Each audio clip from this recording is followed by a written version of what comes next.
Hello, and welcome to day 4, Thursday, January 14th. Let's see what we have to do for today. First, you'll watch this video. Then you'll click async. You have two activities to do in async. First activity is discussion on our book, The Picture of Nobody. So we'll read a little bit, and then we'll be able to answer these questions.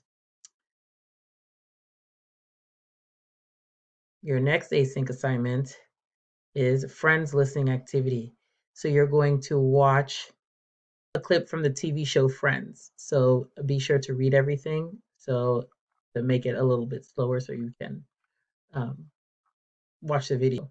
So when you're doing the questions, you can click show instructions. So when you start a new attempt, you can click show instructions so you can see the video while and then answer the questions and then submit. Okay.